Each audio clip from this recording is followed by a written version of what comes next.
Hello LAP, this is Brandon Reisinger coming to you with your Chairman's Report. Our order bank right now is 41,857 units. We are definitely on a day-by-day basis right now. I know that's frustrating. Just wanted to kind of let you all know what's going on. Every afternoon they have a call, and the engineers and the folks up north have conversations about what's going on, what fixes they've got in place, and then they make a call. The issue that we've got, the cluster, it is a software issue. It's not a hardware issue, so it's not something where we're going to have to change out a bunch of clusters. But they do have to get the software working properly in order for the issue to go away. The issue that they're having, it's not something that if it were to get out would endanger anybody. It's not going to cause the vehicle to stop in the middle of the road or crash. But it's something that it's going to make it would have the vehicles coming back to the dealership, and it would be an issue. I know we are used to, in the past, our launches look like we'll build them and we'll fix the small issues, we'll fix the large issues later. You know, we've actually complained about that for years. You know, you hear people say, I can't believe that we're going to run this. We cut them off later on, but we would run them. This time around, they have told us they want to run it right the first time. They want to fix the issue before we build them. They're putting it on the vendor to figure out, and the engineers to figure out what the software issue is and get it resolved. So every day it's a daily call to discuss and figure out, hey, are we there? Are we good? I know I've seen a lot of people getting on Facebook and talking doom and gloom, and this being a bad for the plant. It doesn't look good for the plant. We're failing at our launch. We couldn't be any further from the truth. The units that we have ran have all been actually above expectation as far as our quality and our first time through. And as far as our plant goes, we're doing the things that we need to do. All of our plant controllables on quality, on first time through, our JPH, our efficiency, we're top notch.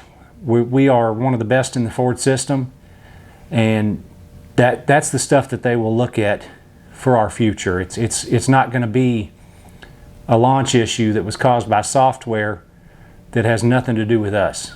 It's not going to affect our plant. So I wanted to squash that. Nothing about this is being looked at negatively on us. The call whether to run or not is not being made by anybody inside of our plant or even in Louisville. These calls are coming from up north. They're determining whether to run or not. So it's not something where they're coming to us and going, hey, we need you to run trucks, and we're going, oh, we don't think we should, or we don't think we can. That's just not the case. I did reach outside of the plant and had a discussion about our robocall situation. I know last night and the night before, the robocalls were going out between 7 and 7:45, depending on where you were at on that list. And I told them that's making it difficult on families. We've got people who need to figure out their babysitter situation.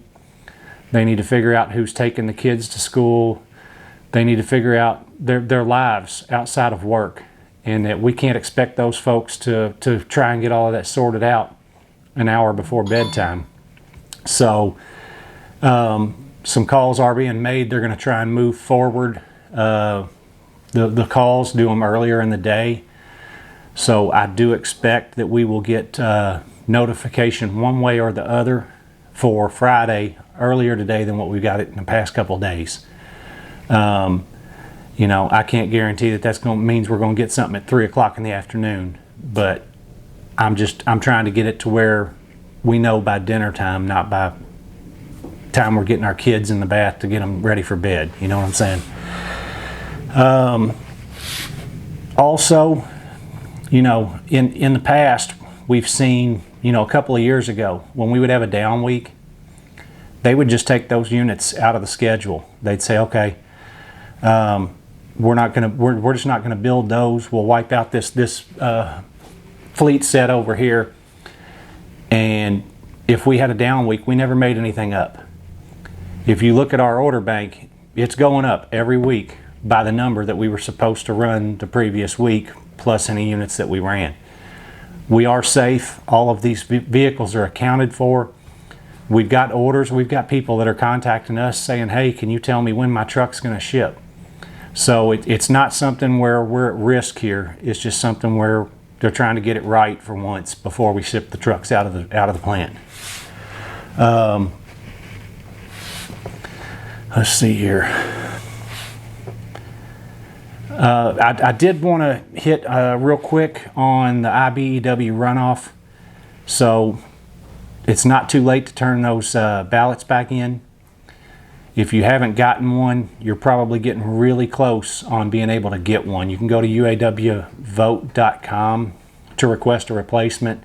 There's also a phone number, but the online people have had better luck with getting their ballots back. Estimate is that they need to be postmarked by February 17th in order to get to the monitor in time to be counted. So please, if you haven't gotten your ballot in yet, get to that.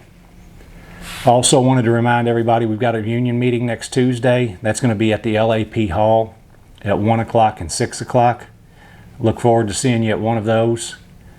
Don't have any word on tomorrow yet. Obviously, with the way this week's gone, I'm skeptical, but I'm cautiously optimistic. I'd like to get people in here so we can draw some short work week and not have to deal with unemployment and not have to wait on sub. But that call will come this afternoon, and we'll know for certain. As soon as I know something, I'll get it out to you guys and let you know what's going on. Thanks, and everybody have a good weekend. We'll see you next week.